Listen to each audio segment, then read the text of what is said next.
My billionaire parents severed support and blackballed me for marrying a penniless nobody. In the end, they're pleading with him for help to save their tech empire. It all started when I was 27. I remember it like yesterday. My dad, standing in his ridiculously fancy mahogany-lined home office in Seattle, pointing at the front door like I was some defective product he was returning. "If you walk out of this house with that cheap ring on your finger," he roared, his face turning an alarming shade of purple, "don't expect a single dime of your $10 million inheritance. You are dead to this family's trust fund." My mom, perfectly poised on the leather sofa, just gave me that cold, dead-eyed smile she usually reserved for hostile corporate takeovers. "You're throwing away your entire pedigree," she hissed, her voice like ice water. "For what? A man with no status, no connections, and no future. You're marrying a broke nobody. You will come crawling back when you realize love doesn't pay the rent." In that exact moment, the illusion shattered. My parents, founders of a massive enterprise software company, didn't see me as their daughter. I was an asset, a brand extension. For them, money wasn't just security. It was a religion, a weapon, and a leash.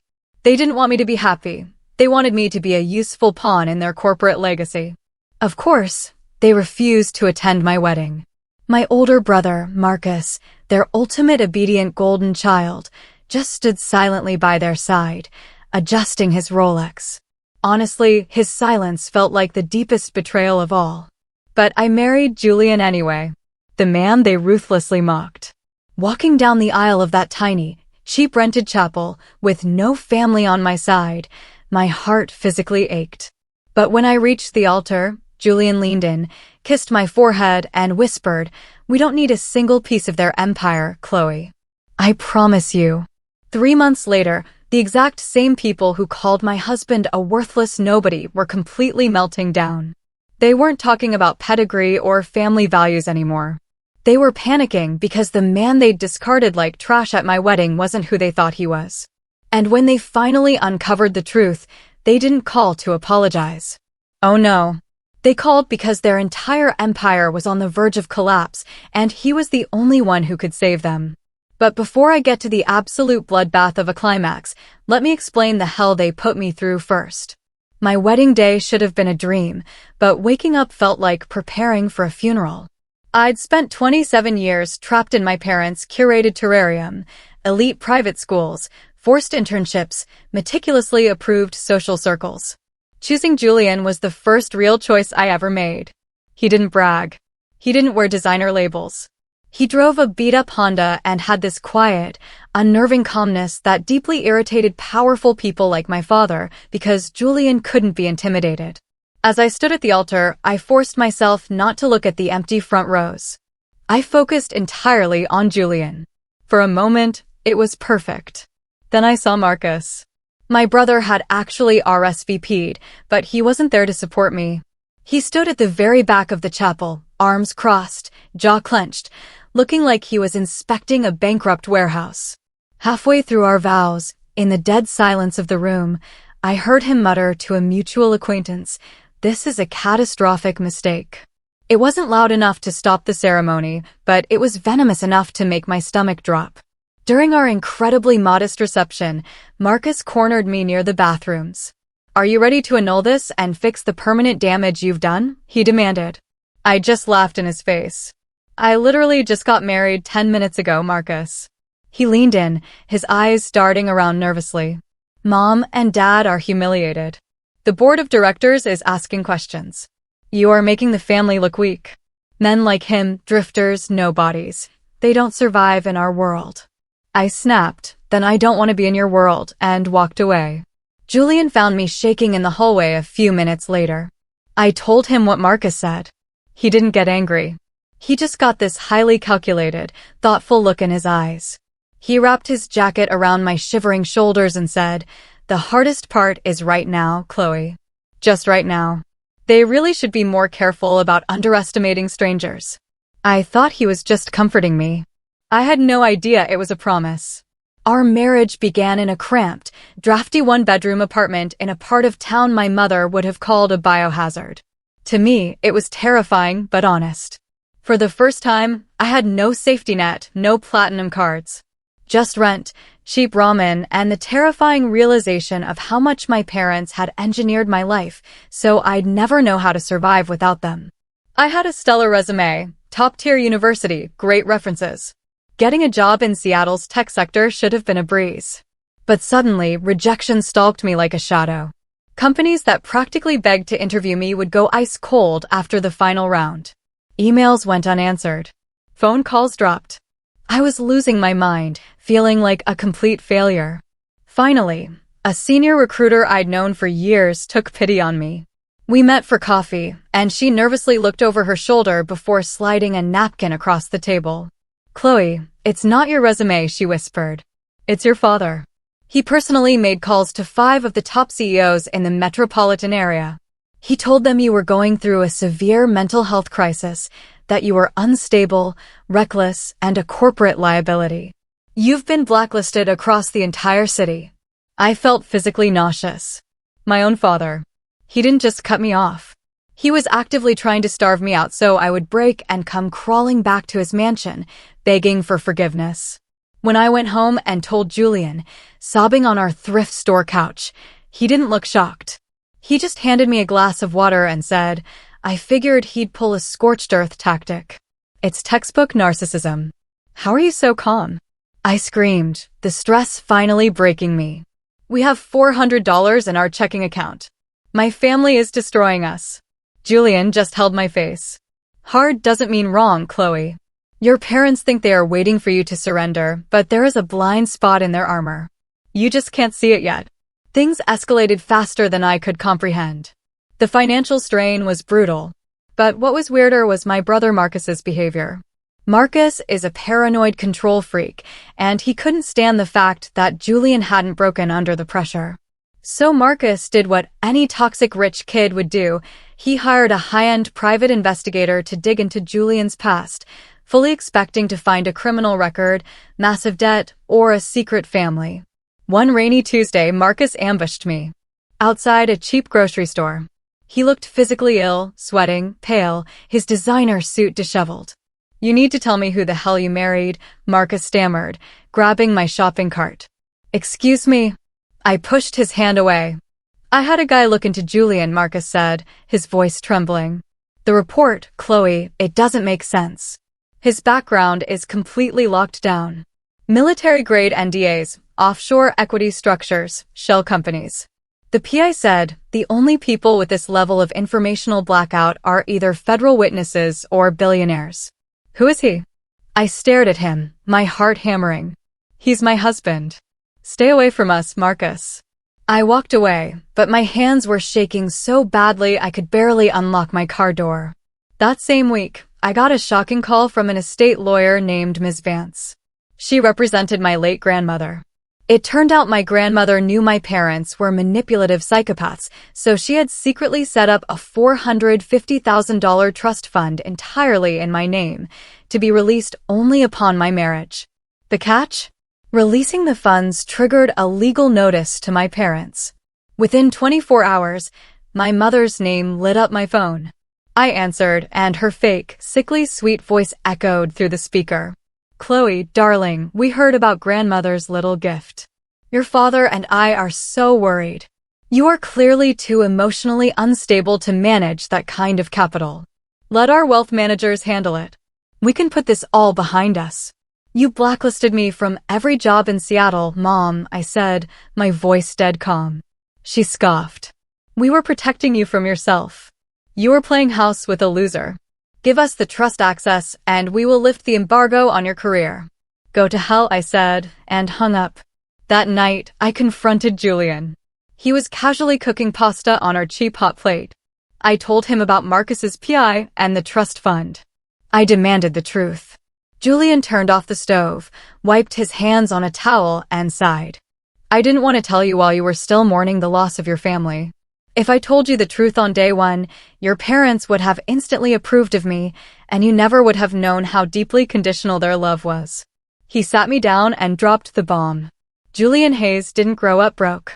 His late father was the founder of Vanguard Cybernetics, one of the most ruthless and successful enterprise infrastructure firms on the East Coast. When his father passed, Julian inherited massive equity and absolute control.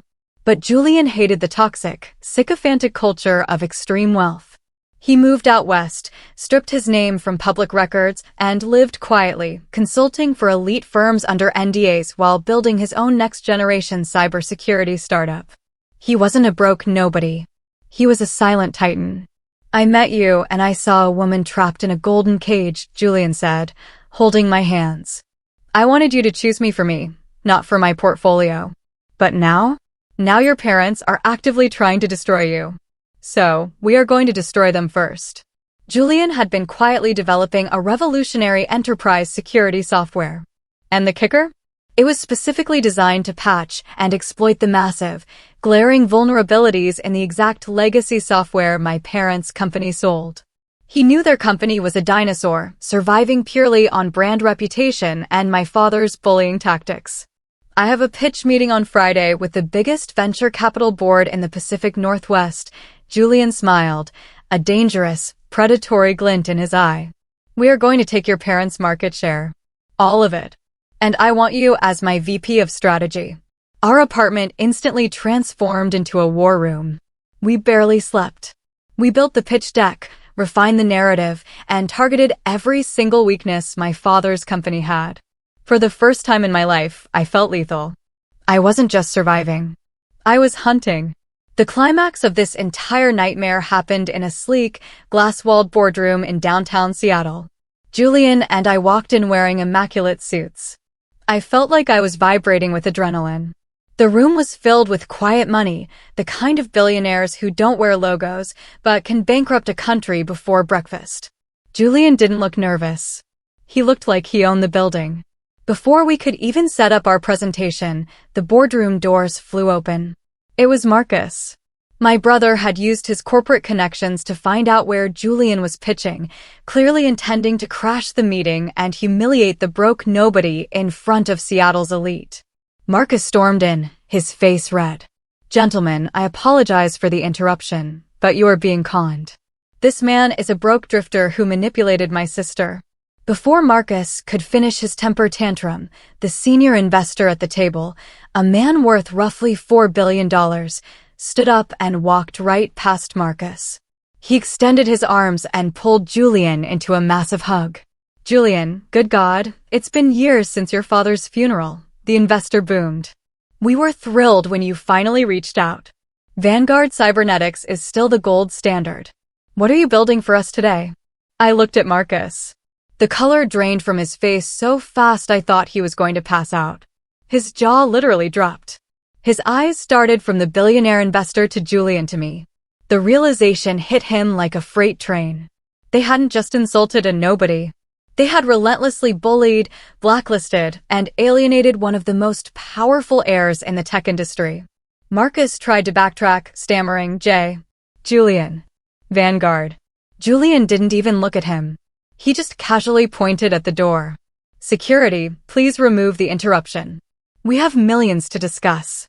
Marcus was physically escorted out by two massive guards, looking completely hollowed out. The pitch was a bloodbath in the best way possible. Julian systematically dismantled the existing market architecture, which was entirely dominated by my parents' company. He exposed their structural weaknesses, their bloated contracts, and their catastrophic security flaws. Then I stepped up.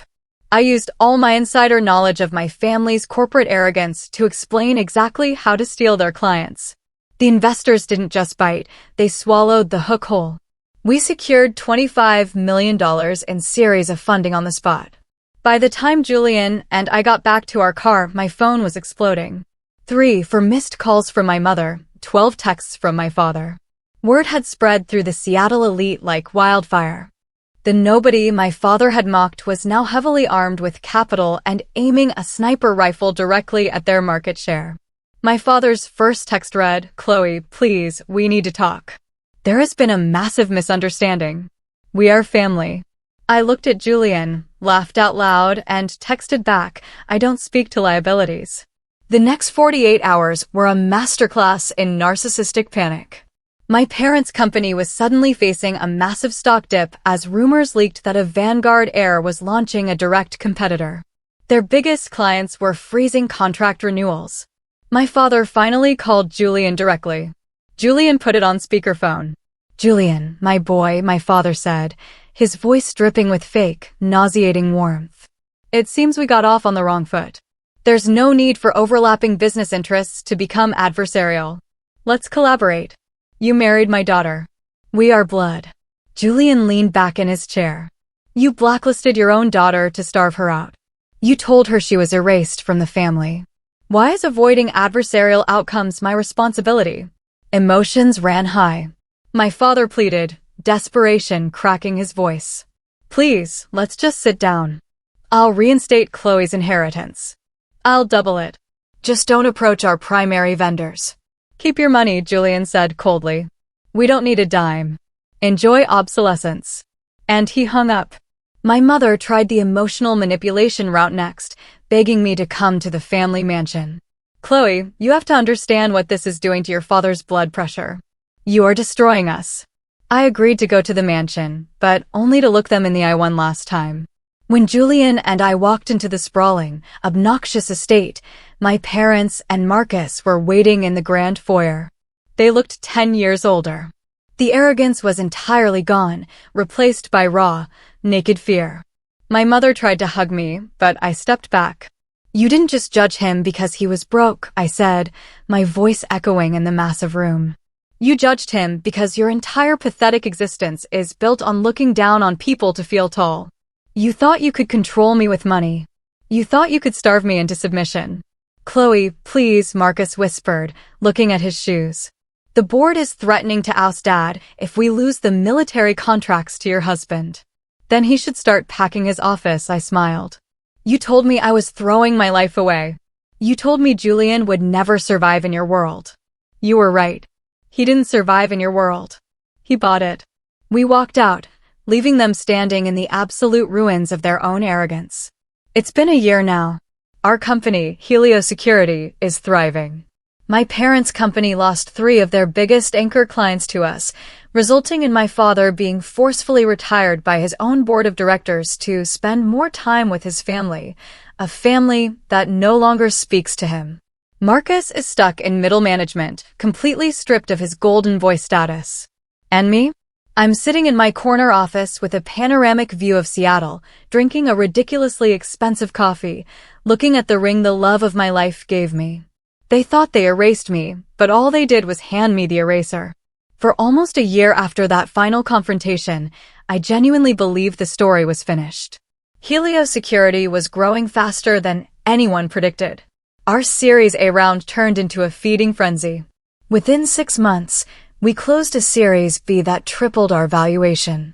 Every major enterprise contract we landed sent quiet shockwaves through the Seattle tech ecosystem. Old guard companies whispered about us like we were some kind of corporate ghost story. And my parents' company, the empire that once dominated the Pacific Northwest enterprise software sector, was bleeding slowly. Not collapsing overnight. Companies like that rarely do, but bleeding. Contracts that had been automatically renewed for 20 years suddenly started going out for competitive bidding. Government departments that once accepted my father's inflated pricing without question began asking for security audits that, unfortunately for them, our software was specifically designed to expose. Julian never gloated publicly. He never mentioned my parents in interviews, never acknowledged the obvious connection. But inside Helio Security, everyone knew. And in the tech world, reputations travel faster than facts. One rainy Tuesday afternoon, almost 11 months after the boardroom incident, I was sitting in my office reviewing a defense sector contract proposal when my assistant knocked on the glass door. "Chloe," she said carefully. "There's someone here to see you." I didn't even look up from my laptop. "Did they schedule?" "No." "Then send them away." She hesitated. "It's Marcus." That name still carried a strange electric weight in my chest. For a moment, I just stared at the screen. Then I sighed. 5 minutes, I said. Marcus looked like a completely different person. The last time I had seen him was in the foyer of my parents' mansion, where arrogance had drained from his face like water down a sink. Now he looked smaller.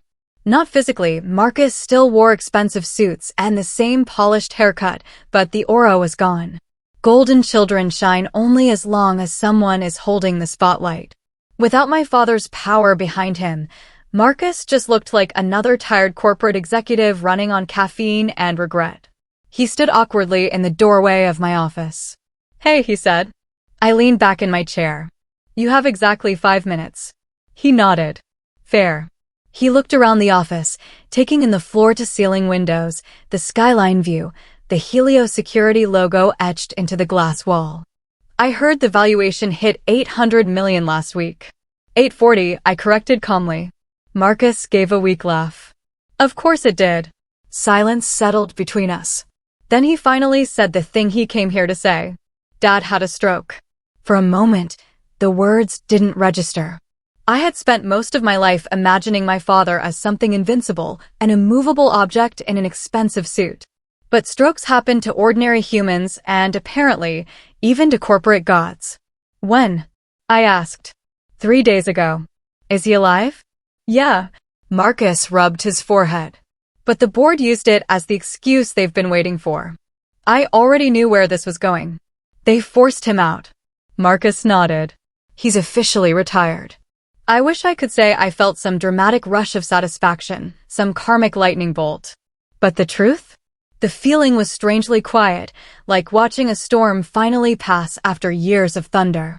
Marcus continued, "The company's collapsing faster than anyone predicted." Losing the defense contract last month was the final blow. That contract had gone to us. I didn't say it out loud. Marcus looked directly at me. "They want to sell now." That was interesting. "Sell what?" "The entire company." I raised an eyebrow. "And the board believes Helio Security is the only logical buyer." I laughed. Actually laughed. The irony was almost too perfect. "They want us to buy the company they tried to destroy us with?" Marcus nodded. "Yeah. And you're here because?" His voice dropped. "Because Dad begged me to ask." For a long moment, neither of us spoke. Finally, I asked the obvious question. "Where is he?" Marcus looked at the floor. "At the mansion." Of course, he was. Men like my father never leave their castles until someone physically removes them. Marcus looked up again. "He wants to see you." I almost said no immediately, but curiosity has always been one of my worst personality traits. And closure? Closure is a powerful drug. That evening, Julian and I drove up the winding road to the house I grew up in. The gates opened automatically. The place looked exactly the same. Perfect lawns, perfect lighting, perfect illusion. But now I could see something I never noticed before. It was empty. A house designed for power feels very different when the power is gone. Marcus led us inside. My mother was waiting in the living room. She stood up immediately when she saw me. "Chloe." Her voice cracked. For a moment, I barely recognized her. My mother had always been immaculate. Now she looked tired. Human. "Hello, Mom." She stepped forward like she wanted to hug me, then seemed to remember the last time she tried that. She stopped. "He's upstairs," she said quietly. My father was sitting in a leather chair near the bedroom window. The man who once filled every room with pure authority now looked fragile. His right hand trembled slightly. His speech came slower, but his eyes still sharp, still calculating. When he saw me, he exhaled like someone who had been holding their breath for a year. "Chloe." I didn't move closer. "Dad." He glanced at Julian. "Mr. Hayes." Julian gave a polite nod. For a moment, nobody spoke. Finally, my father gestured toward the chair across from him. "Sit." I didn't. "You asked to see me." He studied my face. "I owe you an apology." That sentence alone probably caused a ripple in the universe. But I wasn't interested in theatrical redemption arcs. "You don't apologize because you feel bad," I said calmly. "You apologize because your company is dying." The honesty hung in the air like smoke. My father didn't deny it. "Both things can be true." I shook my head. "You blacklisted your own daughter. You tried to starve me. I thought pressure would bring you back. You were making a mistake." And now, he sighed, now I know I underestimated you. Julian finally spoke. You didn't underestimate Chloe. My father looked at him. You underestimated me. Julian's tone remained calm. But that wasn't the real mistake. What was? You assumed power always flows in the same direction. Silence. Julian continued. You believed money made you untouchable. That your name controlled the ecosystem around you. He gestured toward the city skyline outside the window. But markets don't care about ego. My father closed his eyes for a moment. Will you buy the company? There it was. The real reason for the meeting. Julian looked at me, then back at my father. Yes. The word hung in the room. Marcus inhaled sharply behind us. But Julian continued. Under one condition. My father straightened slightly. What condition? Julian smiled faintly. Chloe decides. And for the first time in my life, my father looked at me not like an asset, not like an investment, not like a problem, but like the person holding the final vote. I walked slowly across the room, looked at the man who once believed he owned my future. And I realized something important. Revenge had already happened. The empire that once controlled my life now needed my permission to survive. I didn't need to destroy anything else. I just needed to choose. So I said the words he never expected to hear. We'll buy the company. Marcus exhaled in relief, but I held up a hand. However, my father's eyes narrowed, the name goes, the board stays, and the new CEO. I smiled slightly. Is me. For the first time in my father's life, he had no leverage left. And slowly, he nodded. 6 months later, the acquisition became official. The company that once tried to erase me now operated under the Helio Security umbrella. The old logo disappeared. The old culture disappeared. And the employees who had spent years living under my father's intimidation tactics suddenly found themselves working for a leadership team that actually respected them. My father moved to a quiet house outside the city. Marcus eventually left corporate life entirely and started a small venture fund. My mother sends me polite holiday texts. And Helio Security? Last week, we officially crossed a $2.4 billion valuation. Sometimes I still sit in my office late at night, staring at the Seattle skyline, thinking about the moment my father pointed at the door and told me I was erased. He believed money was the eraser, but he was wrong. Because the funny thing about erasers is that sometimes the person holding them changes. What would you have done in my position, especially when your own family turned against you like that? Or have you ever faced such a shocking betrayal from someone you loved? Let me know in the comments below. I'd really love to hear your thoughts.